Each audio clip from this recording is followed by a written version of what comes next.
everybody? Mike McWilliams upstairs to the right music channel. Thank you so much for taking the time to join us here today. A little bit of housekeeping, of course. As always, we have a live stream that we do every Sunday night at 11 p.m. called Sunday at Mike's. We talk about a lot of topics, most of the stuff that we cover here during the week. We get into a little bit more detail on the live show. So if you have the time, no matter where that finds you, morning, noon, or night, we would really love it if you took the time to join us. Thank you. All right, so today's discussion really comes down to a matter of what it is that you're looking for in terms of gear these days. The question, of course, being, are Epiphones becoming too expensive? Now, behind me here, I have two examples of what people are considering to be very pricey Epiphones. And I'd like to say that I was one of the people earlier on, if you go back a couple of videos, that was saying that you can't expect anything but Epiphones to go up in price for a lot of different reasons. Aside from inflation, aside from building costs and things of that nature, it is part of Gibson's program to usher in a new era of Epiphone, being a little bit more of the high-end guitar market that it really should have been all along. You know, many years ago, the guy whose name is back here on this guitar right here, Les Paul, really argued with the honchos at Gibson to try to elevate Epiphone into a higher tier status guitar manufacturer during the 70s and going into the 80s, and of course that fell on deaf ears. And Epiphones began to develop a little bit of a reputation of being guitars that were on the low end, budget, consumer friendly, whatever word you want to choose to use to describe them. For a long period of time that was true. However, as I just stated, and I've been stating for a while, that shift away from that market is starting to occur at Epiphone. Now, here I have one of the, actually as of this moment, the most expensive Epiphone out there. I'm not counting the Adam Jones because with the 17-degree headstock, the one-piece neck with the long neck tenon, and just all the other things that come with that guitar, that's everything but a Gibson in name. It's what people have been asking for years and years. Why doesn't Epiphone start producing guitars that are more like their Gibson counterparts? Well, with the Adam Jones model, the recent release, you've finally gotten that happen, and that's what I mean. Gibson is going to start producing guitars like that, and this one, where the build on these are as good as the ones, or even better than the ones that are produced in the USA outside of the custom shop. And they can do it at a price point that, yeah, is not what people consider to be an Epiphone price point, but a price point that consumers who are looking for high quality, well-made instruments that are a little bit cheaper than their Gibson counterparts, that's what guitars like these are for. So no, I don't think Epiphones are getting to be more expensive. I think they're addressing a market that really hasn't been too well addressed by them for decades now. So yeah, with this being what it is, people also will say, well, it's an Epiphone 335, Mike. Can I just buy the Inspired by series or one of the older dots and just upgrade it to one of these? And the answer is no. This build on this body is a 5-ply build. This is a 5-ply body on this. Even Gibson USA and even some of the custom shop models are only 3-ply. The Inspired by series is also a 3-ply kind of deal. I'm not too sure what it is exactly. I believe it may be maple, but in any case, it is a 3-ply deal. And this case right here is a 5-ply deal with a one-piece neck. which, by the way, is something that you would find on the Gibson counterpart.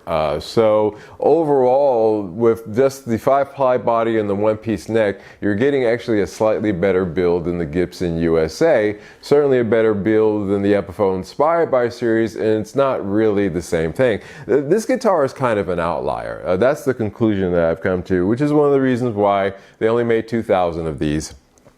Because it's a bit of an outlier. It's better built in some ways than the Gibson USA models, but there's no way that you can upgrade another Epiphone of similar style to this level. So it's kind of an outlier. It makes it a little bit special, but I think that this is going to become the norm for Epiphone. I think they're going to start producing guitars like these more and more.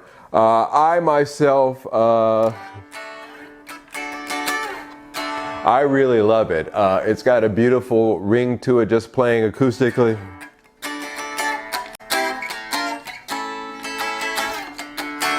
I really love the way it sounds plugged in. You know, I'm not a big fan of the Burstbucker 2s and 3s and Les Pauls. This one right here behind me had Burstbucker 2 and 3 in it, and I took those out. However, in this 335, I think that's where these pickups really shine. And I won't be changing a thing about this. As you can see, I did remove the ashtray and the custom-made plate. I put those away for safekeeping so that no scratches or anything occurred to those, but I'll be honest with you, I'm really kind of digging the way this guitar looks like this. So yeah, you know, weight-wise also, one thing that I want to note is that when I was trying out this guitar at the shop before I picked it out, I did try a Gibson Natural 335 that came in at 3.5 kilograms. The Epiphone inspired Raspberry Burst that I tried out came in at 3.5 kilograms. And this, even though it's a 5-ply body on this one, as opposed to the 3 on those other two, came in at 3.4. So this was actually the lighter guitar of the 3. And so I found that to be a very interesting thing. So like I said, a bit of an outlier like the Adam Jones, but I think Epiphone is going to start producing guitars like that. You're going to see more and more that have all the features that you would find even on a custom shop, you know, USA model, but at a price that speaks to the consumer who's looking for something like a 335 like I was, but was not willing to spend the prices of the Gibson USA, certainly not the custom shop. This one ticks all the boxes that both of those guitars could give, and even more in my opinion. So that is the reason why these exist and why they're priced in a manner that, you know, makes a lot of people start to feel uncomfortable. But again, for what you're getting for the money, I have to tell you that these are excellent buys. These are excellent guitars. I'm actually kind of digging this one a little bit more so these days than the 59 Epiphone. I like this guitar, again, what people consider to be a pricey Epiphone. But again, for what you're getting, starting with the fact that the back has its own natural, it's a natural back, it's not a veneer. And some of the paint jobs that you can get on this 59 that are available now are outstanding. And just again, for what you're getting for this, you know, it's worth the money. It's worth the investment for a guy like me, again, who had the Gibson and had this at the same time and kept this one and got rid of the Gibson because really this checked all the boxes in terms of what that Gibson was doing at half the price. Well, at least at that time, maybe even 3 times the price at this point.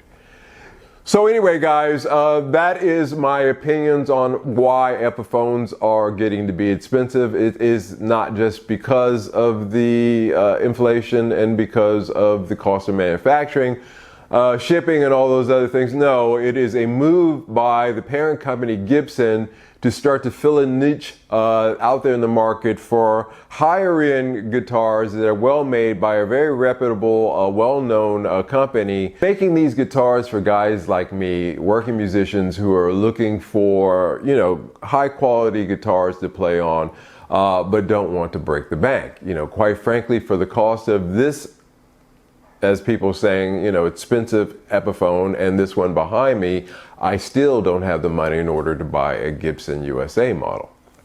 Something to think about.